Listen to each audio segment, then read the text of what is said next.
Good morning, Glenn Kirschner. Good morning, Stephanie. I don't know where there is to go after that jingle, so I'm out. I even played air guitar to it. Oh, I love that. Man, I love that. Sending that right over to Ari Melber. All right. Well, we need to have something to laugh about this morning, don't we? This is is the word chilling legally? That what I keep saying is what makes me happy is obviously the panic going on. Them trying to literally physically stop an impeachment proceeding, them leaking this story about the Justice Department, right? Investigating the investigators, them talking about shutting the government down to stop the impeachment. What is your take this morning? Yeah, those sort of weak little pizza boys in the House, storming the skiff. Yeah. It was absurd. It's an act of desperation, and I hope most people see it for what it is. They cannot contend with the facts that are coming out from the Bill Taylors and the Fiona Hills and the Ambassador Yovanovitches. I mean, these people are long-term, dedicated, honest, ethical public servants who actually care about what's going on inside the administration. And the one I love most, Steph, was the sort of letter swap between Fiona Hill's lawyers and the White House counsel's office, because counsel tried to pull on Fiona Hill what they pulled on some of these other witnesses, saying, look, there's executive privilege, and you better watch what you say, you better be careful.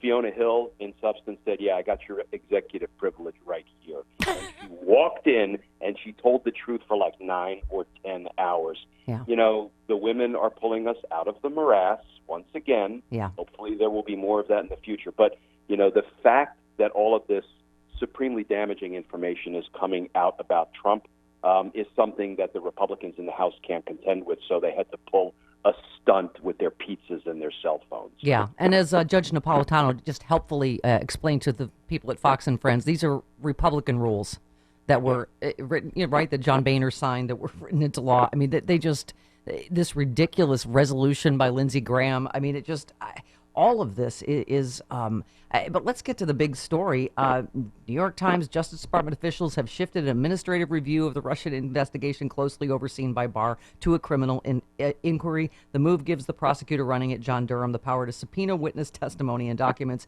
to impanel a grand jury, and to file criminal charges. You got to give them, that's a hell of a distraction from the impeachment, isn't it? Yeah, so this is, everything is troubling these days when Bill Barr has his fingerprints on it. So to me, this reeks of Bill Barr using the Department of Justice to appease Trump by going after his political rivals. And I don't want to look at this through rose-colored glasses. I don't know that there are any charges that will come out of this at the end of the day. But, this is really the domestic counterpart to what Trump was just trying to do. Thank you. Dirty deal in Ukraine. I just thought of that. They couldn't. The Ukraine thing blew up in their face, Glenn, and it's exactly what I was thinking last night. I thought they're just going ahead and doing what they can't pressure and blackmail and bribe foreign governments into doing, including Italy yesterday, right? Yeah. Just like Trump wanted the Ukrainian president to go on CNN and say, "Hey, listen up, everybody. We're investigating Biden and his son," which was the thing of value to interfere with a U.S. election. Trump doesn't care that there's no misconduct there by Biden and his son. All he cares about is that he can then go do his little political nightmare dog and pony shows and say, listen, American voters, Ukraine just announced they're investigating Biden, so you can't vote for him.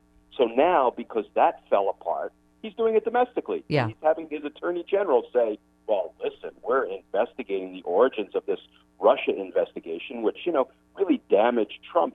But we're going to get to the bottom of it. He's using it as a vehicle to try to, whip up his base some more. That's all this is. Now, it's troubling because, people are going to have to run out and get lawyers. And, anytime we start investigating the investigators, it has this incredible chilling effect, because if I'm a prosecutor... Which is the point. That's the point, right, Glenn? Investigate. Right. I said that's the point, right? Yeah. To have a chilling effect. A case assigned to me, and I know that 6 months from now, I may have somebody coming after the work I did and trying to bring charges against me for just doing the people's work that I was assigned to do.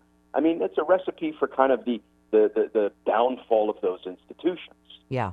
I mean, this part of the story, again, I was saying we opened the show, I feel like it's us true Americans, patriots, and foreign governments that are allies against, I don't even know what to call them, these traitors that have, overthrown America technically, or, just hopefully temporarily. But this is the thing about him flying to Italy at taxpayer expense. To try, let's see. Barr closely managing the Durham investigation, traveling to Italy to get help from officials there to run down an unfounded conspiracy that's at the heart of conservatives' attacks on the Russian investigation. That the Italian government helped set up the Trump campaign advisor, who was told in 2016 the Russians had damaging information on Clinton. But Italy's intelligence services told Barr they played no such role in the events leading up to the Russian investigation. So the prime minister holds a news conference yesterday. And obviously, he's also done this in Britain and Australia.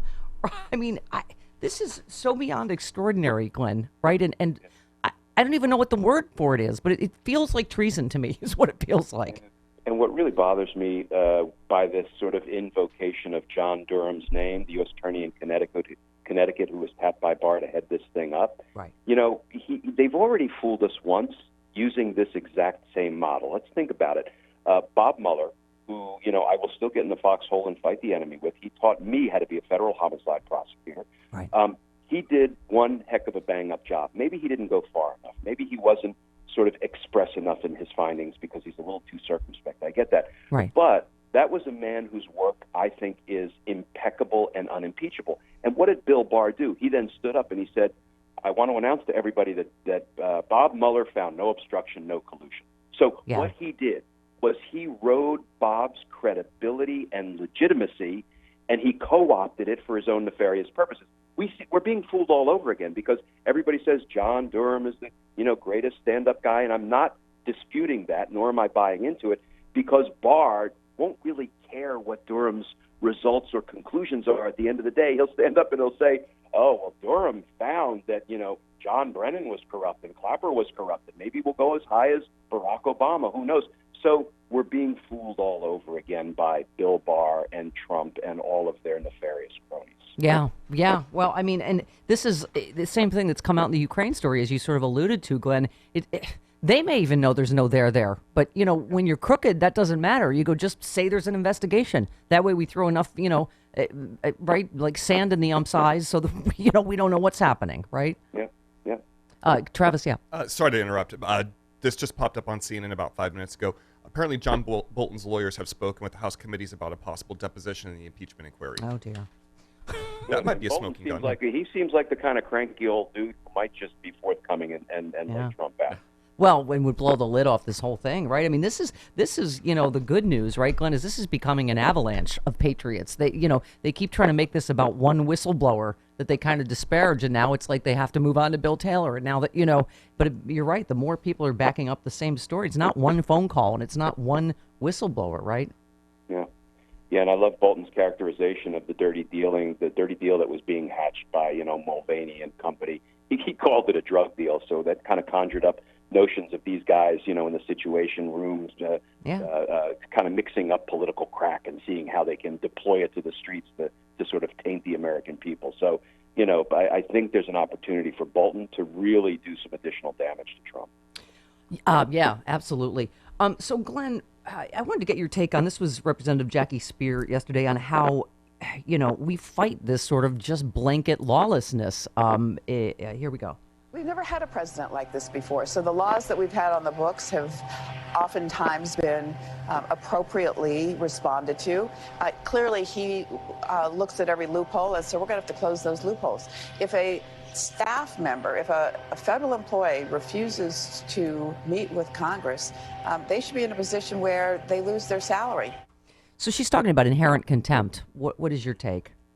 Yeah, I mean, I've been a big fan of inherent contempt all along, but they seem unwilling to deploy it. I really think for fear of being perceived as heavy-handed. When you're not a judge or a prosecutor, and you start locking people up, putting them in jail, I think the public will flinch.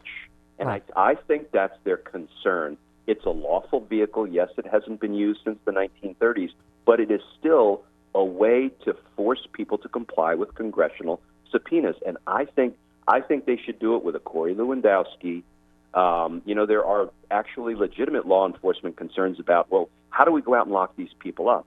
Well, Corey Lewandowski does not have a Secret Service security detail or any law enforcement detail, so he would be easy pickings. But, when you talk about government officials, the Mnuchins of the world, they will have security details, and now you have a real logistics challenge. How do you lock somebody up who has a security detail? I get all that, but you know what? Lewandowski is low-hanging fruit. Lewandowski it was such a clownish, contemptuous performance in Congress. He earned himself inherent contempt, and I'm kind of at the point now, though, Stephanie, where I don't think the House is going to deploy it. Yeah. This is I got to say, this is, I would have to say, the most frightening day we've seen yet, I think. Our friend Malcolm Nance said, I said this on Barr's Mueller letter, will he commit the greatest scandal in American history by covering up the greatest scandal in American history? Yes, he will.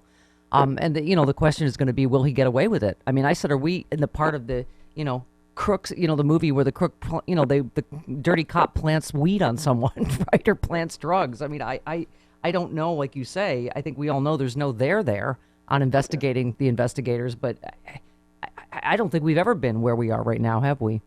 No, but I do think the good news is I still believe, we're battered and bruised, but I still think justice is coming because of those career public servants like Bill Taylor. Yeah.